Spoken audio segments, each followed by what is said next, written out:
So I like to think that my ethnic background didn't have much of an effect on who I am, but it certainly has. I think I often block it out more than I should. But there was a time in school, which I consider to be my background, where it did become an issue, and being Asian became a hurdle. In my senior year, I had the opportunity to direct my first play. That was something that was given to all seniors, an opportunity to do a senior project. And I picked out a play and really thought it was a shoo-in. No one else was really going to direct. So I was like, I'm probably going to get it. And they actually gave it to someone 2 years younger, even though it's generally considered to be a senior project. And I was very confused by that. So I went to the two teachers who manage the play and theater program there and asked them why I didn't get it, because it just seemed so strange to me.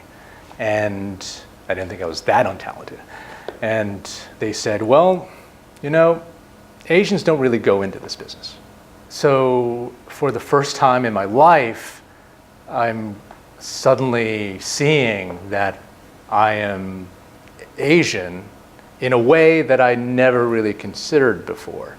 And suddenly it's a hindrance. Suddenly it's this fault that I have that prevents me from doing the things that I want to do. And I was lucky enough not to have faced that in my life up until that point, and yet it was so strange and hurtful to hear that, especially at the tail end of being at a school that I was at for 12 years. Yeah, I look back and, you know, I still feel that residual anger, and I know that a lot of what I've achieved, at least as an artist, actually did come from that experience. The sort of drive to prove them wrong. And, you know, yes, I was able to take something that was painful and turn it into something, but I don't necessarily think that it needed to be that way. You know, I don't think it, you know, as much as part of me really wants to say, well, thanks to them, I really shouldn't have to even try to justify it. It was cruel, it was insulting, and really, I think one of the worst things that ever happened to me in a sort of teacher-student relationship. And while I'm over it, I think, I believe that I can never really let it go, and I don't think I should.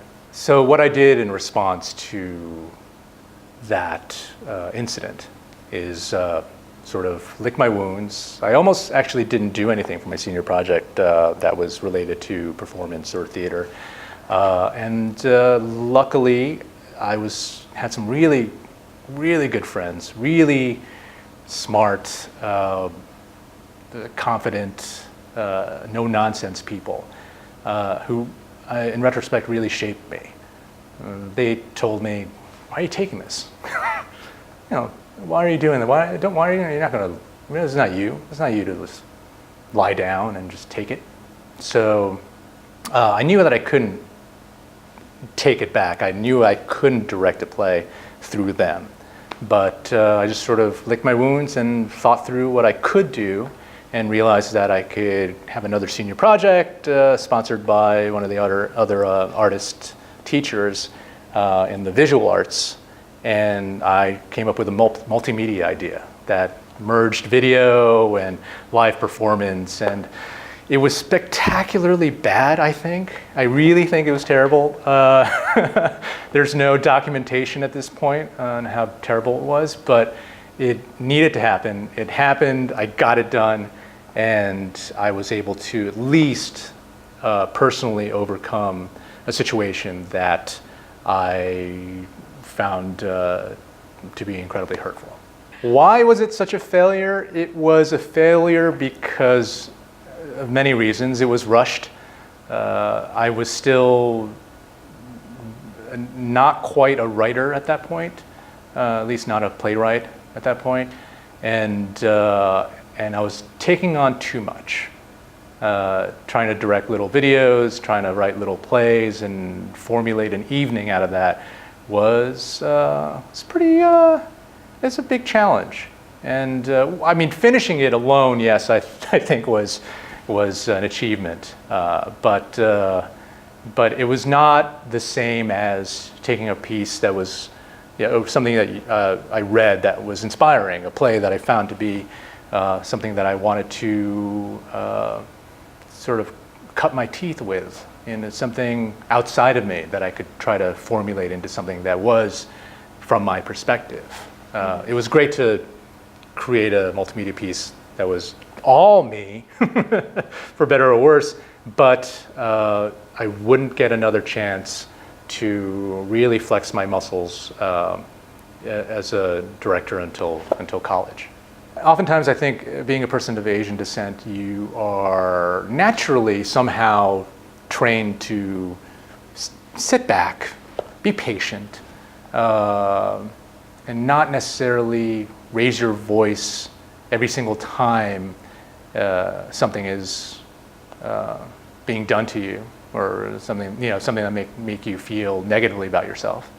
But luckily, I had a lot of people around me who just hated authority,